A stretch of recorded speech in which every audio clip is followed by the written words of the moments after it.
সালাম আলাইকুম সুপ্রিয় দর্শক, 5 আগস্টের পরে কোন কাজটি সংবিধান মেনে হয়েছে? এবার এই ধরনের বক্তব্য দিয়েছেন আক্তার হোসেন। সত্যি তো তিনি ঠিকই বলেছেন। আপনারা জানেন 5 আগস্টের পরে শেখ হাসিনা চলে যাওয়ার পর যখন সংসদ ভেঙে দেওয়া হলো, সেই সংসদ ভেঙে দেওয়াটাও কিন্তু সংবিধান মেনে হয়নি। রাষ্ট্রপতি আদালতের শরণাপন্ন হন। আদালতের পক্ষ থেকে একটি নোটিশ জারির মাধ্যমে এই অন্তর্বর্তী সরকার শপথ গ্রহণ করেন সংবিধানের মধ্য থেকে, অর্থাৎ রাষ্ট্রপতির কাছে বায়াত হয়ে তারা সংবিধান গ্রহণ করেন কিংবা দায়িত্ব গ্রহণ করেন।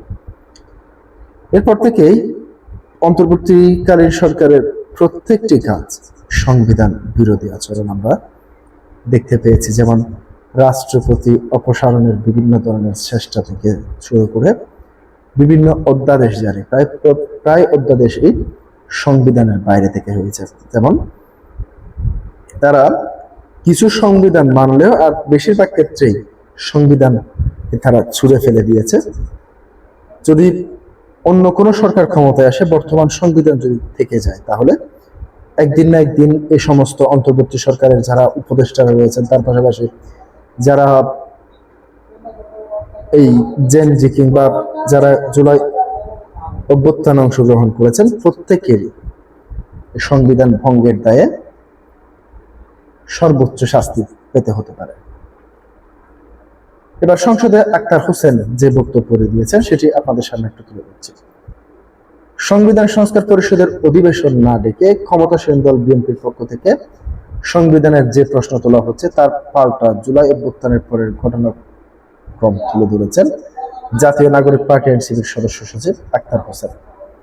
আক্তার হোসেন বলেন, আমরা কোন প্রেক্ষাপটের মধ্যে দিয়ে আজকের এই সংসদে এসেছি সকলেই সেটা জানি। সেই প্রেক্ষাপট যখন বাংলাদেশে গণ অভ্যুত্থান সংঘটিত হলো, তারপর 5 আগস্ট থেকে নিয়ে 8 আগস্ট পর্যন্ত বাংলাদেশের কোনো সরকার ছিল না। সেই সময়টাতে বাংলাদেশের সংবিধান কতটুকু কার্যকর ছিল সেই ব্যাপারটা কি আমরা খোঁজ খবর রেখেছি? বর্তমান আইনমন্ত্রী মোহাম্মদ আসাদুজ্জামান তখন অ্যাটর্নি জেনারেল হিসেবে কিভাবে নিয়োগ পেয়েছিলেন, অন্তর্বর্তীকালীন সরকার শপথ কোন প্রক্রিয়ায় হয়েছিল, সেই সব প্রশ্ন তুলে তিনি সরকারি দল বিএনপির উদ্দেশ্যে বলেন, আগের সরকার তা যে পদত্যাগ করেছে সে পদত্যাগের ফর্মুলা কি, সংসদ যে ভেঙে দেওয়া হলো 6 তারিখ, সেই সংসদ ভেঙে দেওয়ার ফর্মুলা কি সংবিধান বর্ণনা করা ছিল, তা কোনো কিছুই সেই সময়টাতে সংবিধান অনুযায়ী হয় নাই। কারণ সেই সময়টাতে 24-এর অভ্যুত্থানের মধ্য দিয়ে হাজারো মানুষের জীবনের বিনিময়ে নতুন এবং বাংলাদেশের প্রত্যয়ের জনগণের অভিপ্রায় ব্যক্ত হয়েছিল। ছাত্র জনতার অভ্যুত্থানে 2024 সালের 5 আগস্ট আওয়ামী লীগ ক্ষমতাচ্যুত হওয়ার পর অধ্যাপক মোহাম্মদ ইউনূসের নেতৃত্বে অন্তর্বর্তীকালীন সরকার গঠিত হয়েছিল। এই সরকারের অধীনে গত 12 ফেব্রুয়ারি অনুষ্ঠিত ত্রয়োদশ সংসদ নির্বাচনে বিজয়ী হয়ে বিএনপি সরকার গঠন করে। সংসদীয় নির্বাচনের সঙ্গে সংবিধান প্রশ্নে গণভোট অনুষ্ঠিত হয়েছিল, তাতে হ্যাঁ ভোট জয়ী হয়েছে। তখন বলা হয়েছিল গণভোটে হ্যাঁ জয়ী হলে যে সংসদ সংগঠিত হবে তা প্রথমে 6 মাস সংবিধান সংস্কার পরিষদ হিসেবে কাজ করবে এবং সংসদ সদস্যরা সংবিধান সংস্কার পরিষদের সদস্য হিসেবে শপথ নেবেন এবং জামাত ইসলাম এবং তাদের সঙ্গে নির্বাচনে অংশ নেওয়া এনসিপির সদস্যরাও সংবিধান সংস্কার পরিষদের সদস্য হিসেবে শপথ নিল বিএনপি নেয়নি। সংবিধান সংশোধনের আগে সংবিধান সংস্কার পরিষদ কার্যকর হবে না, এই মতো বিএনপি তার বিরোধিতা করে জুলাই জাতীয় সংসদ সংবিধান সংস্কার বাস্তবায়ন আদেশ অনুযায়ী সংবিধান সংস্কার পরিষদের সভা ডাকার বিষয়ে বিরোধী দলীয় নেতা জামাত ইসলামীর আমির ডক্টর শফিকুর রহমান গত রোববার সংসদে মুলতবি প্রস্তাব তোলেন। মঙ্গলবার সংসদে তার উপর আলোচনা চলে।